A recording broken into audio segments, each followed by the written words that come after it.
Hey everyone, so I am joined by Faith Child, and today we're about to have a really great chat, really catch up, see how things have been going this year and what what insights you can give us, for what's coming up.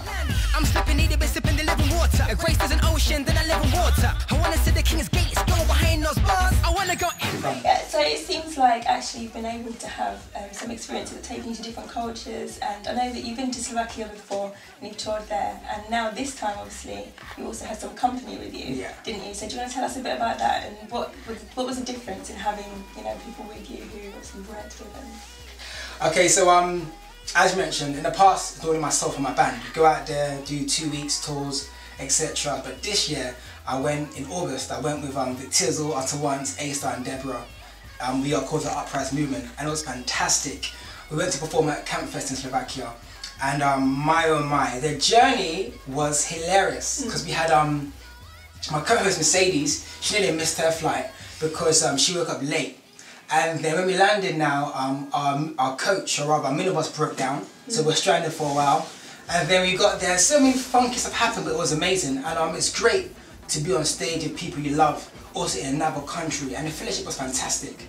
After the show, we'll hang about, meet the fans, talk with them, then go back to the hotel, chill, talk, fellowship, and it's fantastic to be in unison with your brethren, and also experience such great things with them in another country, and then bring the brotherhood and sisterhood back to the UK. So right now we're all like family right now, so it's really, really cool. Yeah. That's excellent, that really is excellent. And I mean, I guess even hearing about the idea of going to Slovakia, ministering over there, just thinking about what is it like in terms of the reception of gospel music out there? Very good question. Now, I just got back from Germany last week, and I played in Hamburg last year, but I didn't really like it too much. Some complications and stuff, sound wasn't amazing, but this year was fantastic. A different venue, and it's amazing when you perform in virgin territory, where you might not be as well known, but you go out there and the response is amazing. And this is the response I would get maybe in UK, or rather even more, because London, apparently we're like a stush crowd in London, but people like Birmingham and outer London cities, they tend to be really hyped. You don't really get as many gospel acts or concerts. We're really saturated in UK or London per se, but it's amazing. The response is fantastic, and I hope to come back again a couple of weeks time to do a whole tour of all the major churches and cities in Germany. And it's great that my music is accepted, and also my message is accepted, because not everyone in Europe or just like any other country are Christian. So you go in there and you accept it. It's fantastic. And one question I say is, okay, so why do you like my stuff? It's first of all, it's great music. Second of all, the message is inspirational, and everyone wants to be inspired. So the response has been phenomenal and amazing, and I just give God the glory for that, because there's a lot of demand there. So yeah, definitely European tour, European Takeover 2014. Yeah, excellent, excellent. Now, I'm now thinking about your song, Over Me. Yeah, that's got some great responses. Your fans and people that maybe had never heard of you before, hearing your songs are sort of, being drawn into your music, and just wondering if you could give us a bit of an insight as to what was the meaning behind that song, and even the video, sort of what was the meaning behind that. Sure.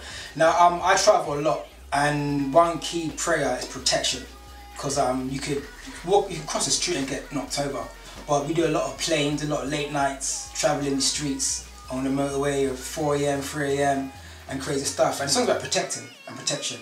Now, one of the key stories is when I got knocked over at age 8 or so, at 40 miles an hour. I went flying, I landed more or less on my neck, and I was just like unconscious in the street. And the paramedics came to get me, said, okay, where's the pain? I said, oh, it's just in my thumb. And where else? Just my thumb. Like, how does that work out? And I said, when I hit the ground, I felt a cushion underneath me. And they're like, how could you? I said, it must be God.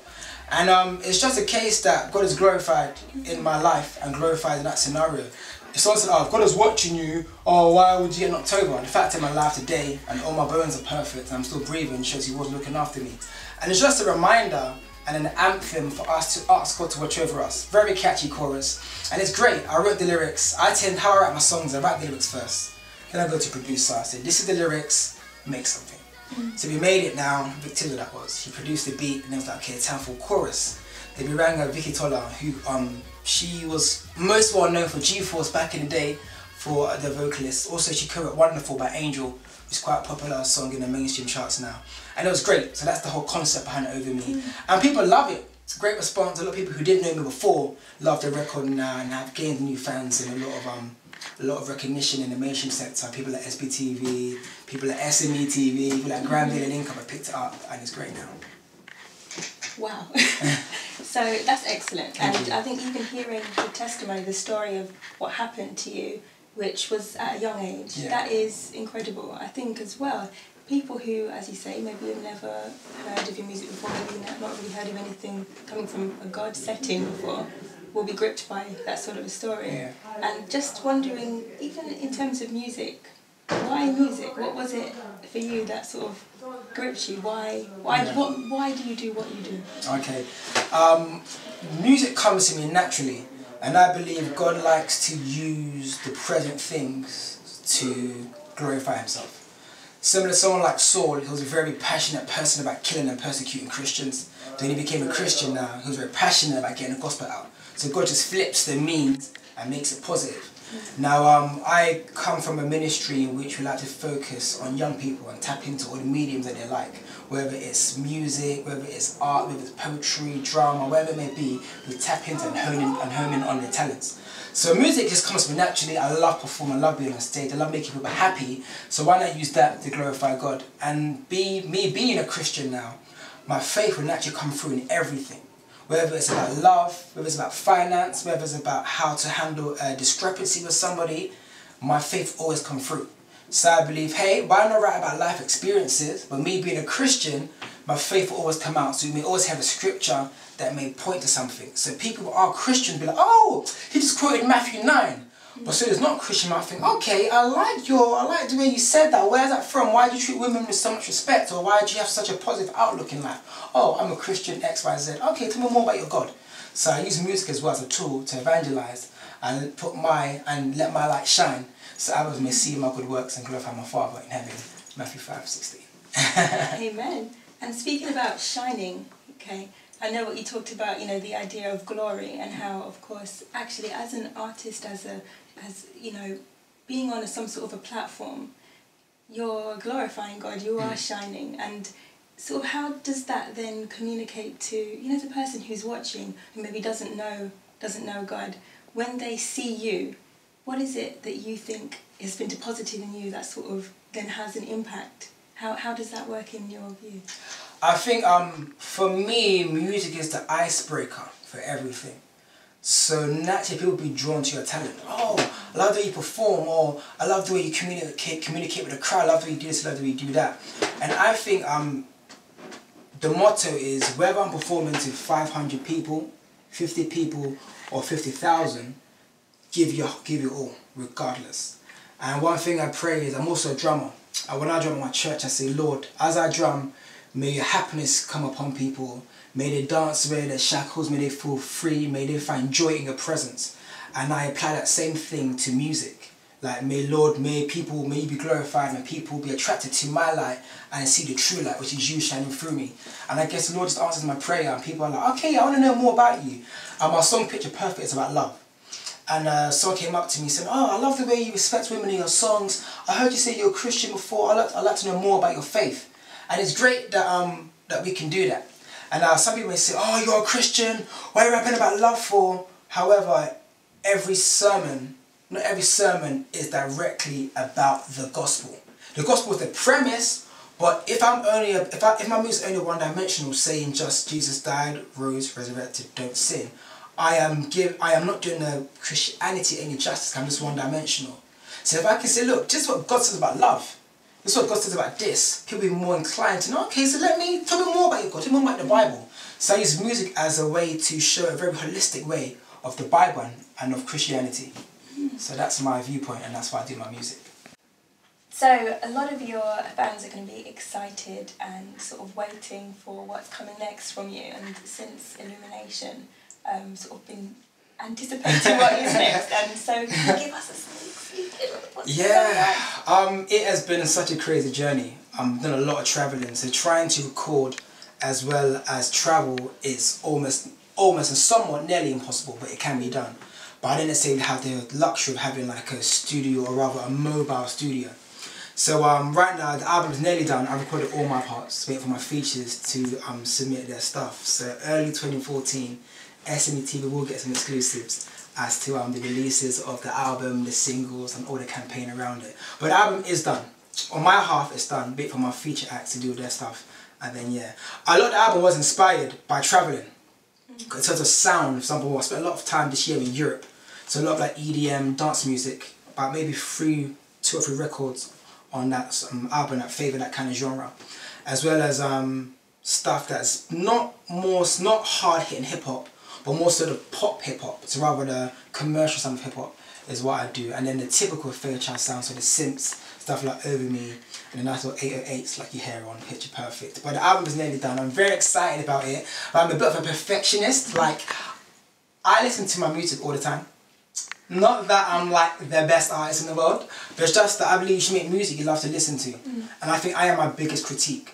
So if it's not 100%, I don't like it. And I'll make sure I work hard and hard and hard to get it perfect. So yeah, 2014, you'll definitely get the new album. The title, the title, I can't reveal it yet. But just know it has something to do with travelling and my experience in being in the air. But you guys will definitely get the title or the download very, very, very, very soon. Well, that is exciting to know, and that is good to know that we're coming up, you know, so that's very exciting. Thank you. And for giving us a preview. We would like to know more, but you've given us some, so yeah. That is good. And I guess as well, what we'd love to know is, in terms of your journey so far, what has been, you know, your favourite experience in terms of working, even producer-wise, like who's been your favourite producer to work with so far? Okay, wow. Let me not shoot myself in the foot by naming who my favourite is. But I believe I enjoy all my producers. I work with many producers, I don't forget any. Vic Tizzle, G-Kid, Dimension, recently a guy called Smiley, a guy called Duke. TP had a record on my album actually, Hi TP. He's come back out of hibernation, got a record on there. And a couple others and Getaways. Now, in terms of my favourite, my highlights so far, my career, would be, well, it's always great. Like Downing Street, that was fantastic. Going down in Downing Street with the Prime Minister, having tea. He needs to refurbish. You need to refurbish Downing Street. It's, yeah.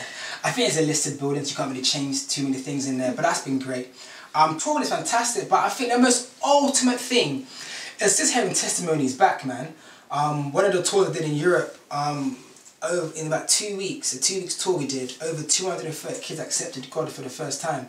And now in UK, you don't really see those numbers happen, or rather in front of your eyes, but one concert, bang, it happened. And it's amazing, man. It's really, really humbling. And it just put my whole mission statement, everything in perspective. Like, you know, it's not about me. It's genuinely about saving souls. And it's very easy to get carried away. It is easy to get carried away by the bright lights and all the fancy stuff and the endorsements and stuff. But really, it's genuinely about the souls. But as well as traveling, our downtime is fun. We get to just do crazy stuff. So my guitarist Aaron, he's like the daredevil in the band. He's like our guinea pig. So whenever you want to try new food, Aaron, that's your job. You try it. If it's safe, then we'll try it. But yeah, it's great, man. I love everything. I love to I went mountain climbing in Slovakia once, and it was great. But there's these kids, these rich kids, like this kind of, I think they're called sedge-wells or sedge, whatever, those things that go in front. Yeah. And we were trekking for like 2 hours up it, and they just went up on their things, and got a bit upset. Because like we were trekking for ages and just went by in like seconds. But yeah, it's amazing. But yeah, most important, the highlight I guess would be just being recognised and appreciated for your work. Stuff like MOBOs and the GMAs and the UMAs, getting the affiliation and rather the accreditation is definitely an amazing thing. I remember I went to introduce myself to, I think it was Professor Green. It's like, no, I know you, you're a Fairchild, right? I said, oh, hey, I am. Hey. I said, yeah, man, we play your music all the time. And it's great because they may not tweet about it, but they know. Like, UK gospel is more recognised than we think it is. People just don't tweet about it all the time because we're like a niche right now. And to become a lucrative industry, we're just a niche right now. But yeah, it's great to be appreciated for your work. So I guess the most important thing and the highlight would definitely be like the people who have been able to reconcile with God and find God and start a new journey with Christ. It is refreshing to hear that your central message, you know, is so evident in all that you do. It truly is. And also, I guess, hearing even about how you make reference to the UK gospel industry, if we think back to sort of, maybe sort of nearer the beginning, where people for the first time coming into contact with UK gospel would have heard the likes of yourself, and it has in some ways sort of started a bit of a snowball. In your view, what do you feel the difference is between like the UK gospel artists and the US, like the difference in terms of even the platform that you have, and what do you feel about that? Well, UK wise, we are years behind. In America, they have like the big infrastructure.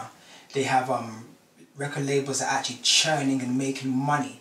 Now, regardless, UK will forever be the baby brother of the States. The States are like the central, almost the center of the universe in terms of everything. But I believe the difference is they have record labels, they have things in place in which they can execute music professionally and at a high standard that the industry does. And as a result of that, they are a respected genre in the States. Now in UK, we're a sub-genre. As I mentioned, we're a niche. But I believe with collaboration and stuff like Art Crash Presents, Smiling Music and Friends, and all these kind of collaborations of bringing artists here and showing them we are equally as good as yourself, that union will definitely have a ripple effect, and by God's grace, the industry will become better. Now this year was the introduction of the UK charts, the gospel category in the UK charts. And that is an amazing thing that we're now being recognised. So the steps are being taken, the conversations are being had, meetings are taking place, emails are going back and forth. And I believe give it maybe 3 or 4 years, we will be in a better position than we presently are. And if you look back to, let's say, 2000, that wasn't, we were not where we are now. So I'm grateful there's been progression. And I guess a couple more years' time we'll be even closer to our end goal. So it sounds like actually the direction is moving in the right direction, isn't it? Yeah. Yeah. And so I guess just to bring us to a close, in terms of, we're coming to the end of 2013, 2014 is just around the corner. If you could even sum up sort of your hopes or your vision for the next year ahead, if you could sum it up in a few words or even a word, what would be that word? I would like 2014 to be phenomenal. Amazing, not just for myself, but for UK gospel as a whole. In 2009, 2010, the scene was buzzing and booming. There were releases every other month, if so. We said stuff like GR Live and the Gospel It magazine, we had events here and there, but now it's been a bit quiet. And my passion is to see that fire relit and reignited. And not just for the scene just to be buzzing, but I guess effectively for souls to be saved, people to reconcile themselves back unto God, and just for them to be that fire and that zeal. So I want 2014 to be a phenomenal year. That's the word, phenomenal. Yeah. And phenomenal it shall be. Amen. So thank you very much, Faith Child. It's been great, and thank you so much for watching. See you later, this is SMETV.